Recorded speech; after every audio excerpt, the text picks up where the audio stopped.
اعوذ باللہ من الشیطان الرجیم بسم اللہ الرحمن الرحیم۔ السلام علیکم ورحمۃ اللہ وبرکاتہ۔ آج کی ویڈیو میں آپ سے یوم عرفہ کے روزے کی فضیلت اور یہ روزہ کس دن رکھنا چاہیے یہ شیئر کروں گی۔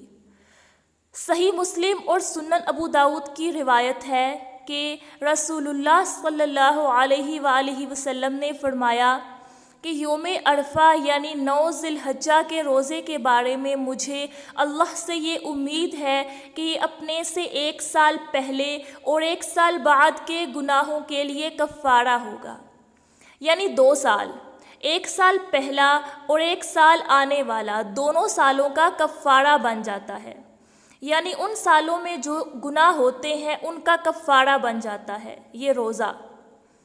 اور ہمارے مفتی تقی عثمانی صاحب کا اس بارے میں کہنا ہے کہ اس کا مطلب یہ نہیں کہ حقوق العباد کا بھی کفارہ بن جاتا ہے، بلکہ معنی یہ ہے کہ اللہ کے حقوق سے متعلق جو گناہ ہوتے ہیں ان کا کفارہ اس سے ہو جاتا ہے۔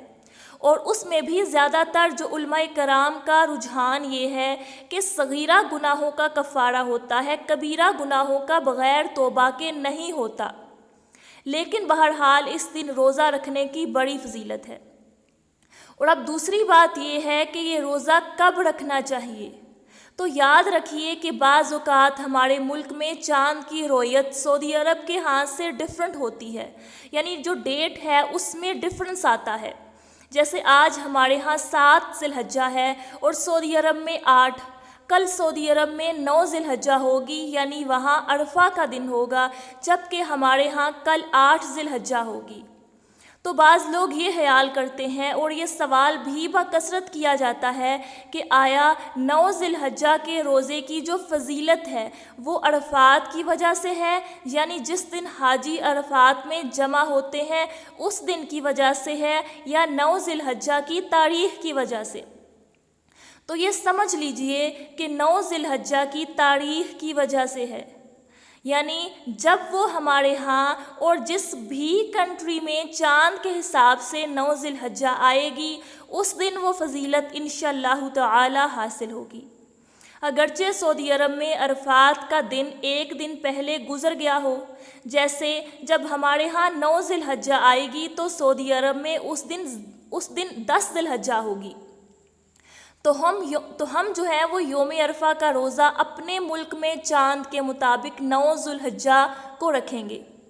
اسی طرح سب لوگ اپنے اپنے ملک کے مطابق 9 ذی الحجہ کو روزہ رکھیں گے، یعنی جب ان کے ہاں 9 ذی الحجہ ہوگی وہ اس دن روزہ رکھیں گے، نہ کہ سعودی عرب میں جس دن 9 ذی الحجہ ہوگی اس دن۔ اب اس کی وجہ کیا ہے؟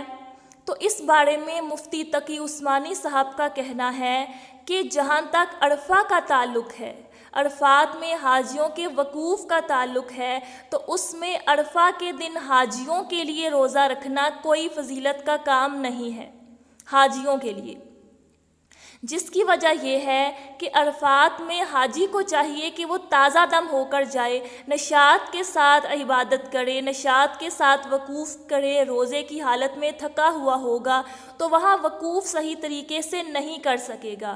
اور یہی وجہ ہے کہ حضور نبی کریم صلی اللہ علیہ وآلہ وسلم نے جب حج فرمایا تو عرفات کے دن صحابہ کرام رضی اللہ تعالی عنہم کو پتہ نہیں تھا کہ آپ صلی اللہ علیہ وآلہ وسلم نے روزہ رکھا ہوا ہے یا نہیں۔ تو بعض صحابہ کرام رضی اللہ تعالی عنہم نے یہ دیکھنے کے لیے کہ آپ صلی اللہ علیہ وآلہ وسلم نے روزہ رکھا ہوا ہے یا نہیں، آپ صلی اللہ علیہ وآلہ وسلم اونٹنی پر سوار تھے، تو آپ صلی اللہ علیہ وآلہ وسلم کے پاس پانی کا ایک پیالہ بھیجا پینے کے لیے، اور بعض روایات میں ہے کہ دودھ کا پیالہ بھیجا، تو وہ آپ صلی اللہ علیہ وآلہ وسلم نے پیالہ لے کر اونٹنی پر بیٹھ کر سب کے سامنے پی لیا، یہ بتانے کے لیے کہ میں روزے سے نہیں ہوں۔